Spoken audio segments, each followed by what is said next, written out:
Merhabalar herkese, ben Koray Küpe. Bugünkü videomuzun konusu 2021'de Hollanda'da neler oldu hayatımızda ve 2022 yılında bizi neler bekliyor. Şu anda dışarıda bir video çekmek istedim. Arkamda kocaman bir göl var.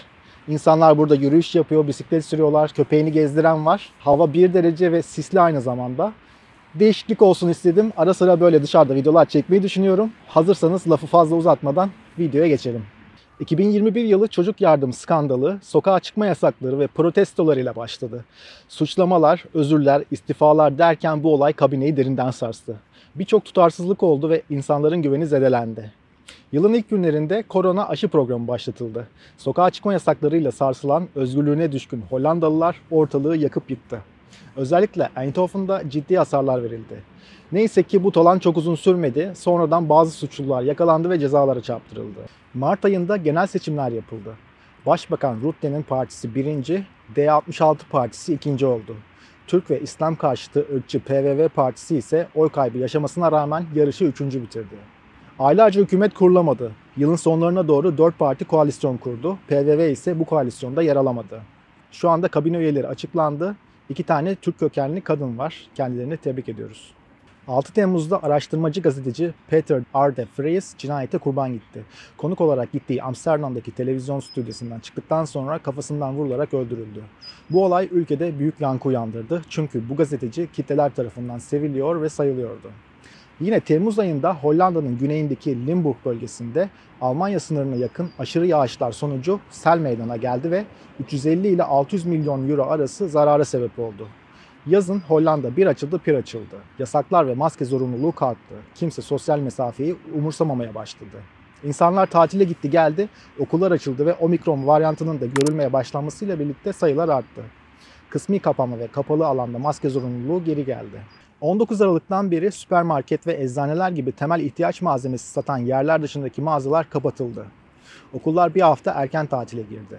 3. doz takviye aşıları yapılmaya başlandı. Hatta risk grubundaki çocuklar da aşı programına davet edildi. Ev fiyatları bu sene ortalama %18 arttı. Bu son senelerdeki en yüksek oranlardan biri. Konut sıkıntısı, düşük faiz gibi etmenlerden dolayı fiyatlar artsa da pandeminin etkisiyle bir nebze bu artış törpülendi. Pandeminin başındaki ekonomik daralmadan sonra 2021'de ekonomi hızla toparlandı. İlginç şekilde yılın ilk çeyreğinde Eindhoven'da ülkenin geri kalanının aksine gayri resmi milli hasıla %2 artış gösterdi. Yılbaşında havai fişek yasaklarına rağmen Hollandalı gençler yine boş durmadı. Hollanda'da yılbaşında inanılmaz bir havai fişek çılgınlığı var. Bir ay öncesinden başlıyor, gün içinde sürekli havai fişek sesleri duymaya başlıyorsunuz. Yılbaşı gecesinden sonra bile günlerce devam edebiliyor bu durum. Uzun zamandır tartışılan bir konu ve bu sene aslında yasaklanmıştı. Fakat buradaki gençler Belçika'da havai fişek satışı serbest olduğu için gidip alacaklarını aldılar. Komşu ülkelerde de yasaklanmadığı sürece bunun önemi alınamayacak ne yazık ki. Hayvanlara ve çevreye verilen ciddi zararların yanında insanlar kendinde yer alıyor. Bu sene 12 yaşında bir çocuk kendisi yakmadığı halde havai fişek yüzünden hayatını kaybetti. Bu sene kimse kör olmamış, basın bunu iyi haber olarak verdi, düşünün artık. Hollandalı ile evli biri söyledi, kayınpederinin bir parmağı yokmuş. Gençliğinde havai fişek yüzünden kaybetmiş. Gerçekten inanılır gibi değil. Çevreye, sürdürülebilirliğe bu kadar takıntılı bir ülke nasıl bu kadar duyarsız olabiliyor gerçekten anlamıyorum. Yılın 364 günü buralarda 7'den sonra sokakta pek insan göremezsiniz. Ama yılbaşı gecesi öyle bir havai fişek coşkusu oluyor ki görmeniz lazım. İnsanlar da alışmış, Aralık ayı boyunca gelen patlama seslerine kimse asla dönüp bakmıyor. Bu sene havai fişek yüzünden yaşanan zarar 10 milyon euroyu buldu. Gelelim bu seneye 2022'ye. 2022'de Hollanda'da bizleri neler bekliyor? Hollanda'ya geçici olmayan bir ikamet amacıyla yerleşmek isteyen Türk çalışanlar ve aile üyeleri artık entegrasyon sınavına girmek zorunda. Türkler için getirilen bu entegrasyon yükümlülüğü aile birleşimiyle gelecekleri kapsarken yüksek nitelikli göçmen statüsüyle gelecekleri ve öğrencileri kapsamıyor. Hollanda'ya gelecek imamların sayısının artması sebebiyle bu entegrasyon zorunluluğu buraya gelecek din görevlilerini de kapsıyor. Bunun için önce Hollanda Büyükelçiliğinde A1 temel seviye sınavını vermeniz gerekiyor. Sonra da IND'ye bu sınav sonucuyla başvurmanız gerekiyor. IND başvurunuzu onayladıktan sonra Hollanda'ya geldiğinizde dil ve entegrasyon süreci için belediyeden size yol gösterecek biri atanıyor. Hollanda'ya gelişinizden itibaren 3 yıl içinde de B1 seviyesinde devlet sınavını vermeniz gerekiyor. Tüm bunlar hakkında detaylı bilgiler bulabileceğiniz resmi bağlantıyı açıklama kısmına ekleyeceğim. Orada bulabilirsiniz. Aralık ayında enflasyon %6,4 açıklanmasına rağmen benim gördüğüm kadarıyla marketlerde birçok ürüne en az %10, %20 zam gelmiş.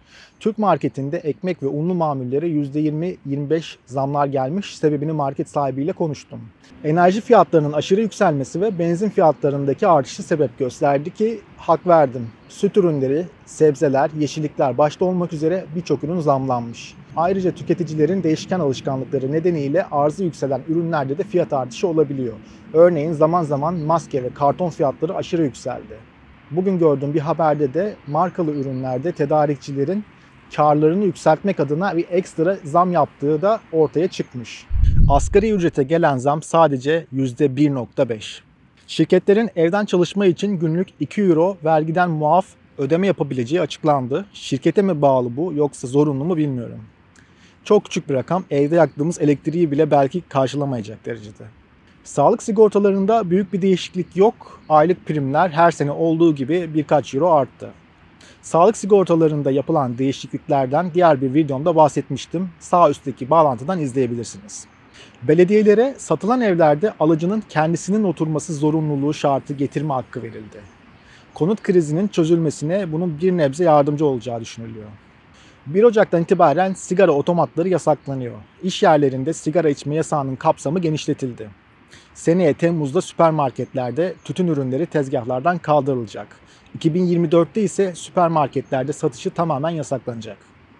Çocuk yardımlarının miktarı artırıldı. Düşük gelirlilere, 2 kişi çalışıp çocuğunu bakım evine gönderenlere vesaire bazı yardımlar yapılıyor. Ayrıca bunlar dışında çocuğun yaşına bağlı olmak üzere 3 ayda bir ödenen çocuk parası da var.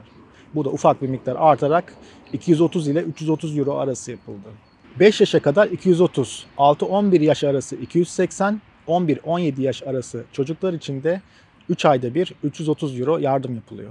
Sosyal konut kira üst limiti 763 euroya çıkarıldı. Ev satın alınma ile ilgili değişiklikler var. Bunlardan detaylı olarak bu videoda bahsedemeyeceğim. Enerji fiyatlarındaki artıştan dolayı elektrik ve doğalgazdan alınan vergilerde indirim yapıldı. Bu indirim yaklaşık 400 euro kadar olacak. Düşük gelirlilere ayrıca tek seferlik 200 euro daha indirim yapılacak. Detaylar yeni belirlenmeye başlıyor. Önümüzdeki günlerde sanırım enerji firmaları bu indirimleri hesaba katarak tarifelerini güncelleyecek. Şu an yeni kontrat yapmak isteyenler için birçok firma teklif bile vermiyor. Birkaç enerji firması iflas etti ve müşterilerini başka şirketlere aktardı. Bu da müşterilerin kontratı olmasına rağmen ciddi fiyat artışları yaşamasına sebep oldu. Aylık 150 euro ortalama ödeyen biri yeni kontrat yapmaya kalksa 300-350 euro ödemesi gerekiyor. Krizin bu kış çözüleceğini ben düşünmüyorum. Devlet yardımları da yeterli olmayacak. Belediyelere, hanelere enerji tasarrufu desteği yapmaları için bütçe ayrıldı. Hatta bizim belediyeden enerji tasarruflu ürünlerde kullanmak üzere hediye çeki aldık ve bize özel telefonla enerji tasarrufu nasıl sağlayabileceğimiz hakkında detaylı olarak bilgiler verildi. Yeni gelen Türkler bilmeden bol bol yakıyor ama Hollandalılar evlerinin sıcaklığını ortalama 19 ile 21 derece arası tutuyor. Yatarken de 17-18 dereceye düşürüyor. Hatta kışın bile camı açıp yatanlar azımsanmayacak kadar çok. Dünya Sağlık Örgütü'ne göre de yatarken bu sıcaklıklar normal, ancak çocuk üstünü açar falan filan derken birçoğumuz gece kombiyi kapatmıyoruz. Hollanda'da zaten oda termostatı olmazsa olmazdır. Her evde mutlaka olur. Artık gördüğüm kadarıyla insanlar yüksek fatura korkusuyla termostatı birkaç derece düşürmeye çalışıyor. Genel yaşlılık yasası yani AOW kapsamında uygulanan yeni kurala göre emekli olmak için yaş sınırı 3 ay artırılarak 66 yıl ve 7 aya yükseltildi. Bu yaş grubundaki AOW emeklilik maaşı 1224,35 euro, çiftler içinse kişi başı 851,52 euro olacak. Ne yazık ki çok düşük bir maaş ve bu nedenle de neredeyse tüm şirketler özel emeklilik şirketleri üzerinden ek emeklilik primi ödemesi yapıyor. Bazı trafik cezaları da zamlandı. Trafikteyken telefon kullandığı anlaşılan sürücülere 350 euro ceza kesilecek. Ambulans veya itfaiye araçlarına öncelik vermeyen sürücüler ise 350 euroluk bir ceza alacak. Evet, 2022'nin henüz ilk günlerindeyiz ve şimdilik bizi bekleyen değişikliklerin özeti bu şekilde. Umarım hepimiz için daha güzel bir yıl olur. Bu aralar turist olarak gelmek isteyenlere zorluk çıkarıldığını ve birçok kişinin de red cevabı aldığını duyuyorum. Turist olarak gelecekseniz her zaman güncel kuralları resmi sitelerden kontrol edin ve vize başvurunuzu eksiksiz yapın. Hatta Hollanda'da bir yakınınız varsa bence bundan hiç bahsetmeyin, ters tepebiliyor. Sizin geri dönmeyeceğinizi düşünerek vizenizi reddedebiliyorlar. Hepinize sağlıklı ve güzel bir yıl diliyorum. Önümüzdeki günlerde gelecek yeni videoları kaçırmamak için kanalımı takip etmeyi ve bildirim zilini açmayı unutmayın. Hoşça kalın.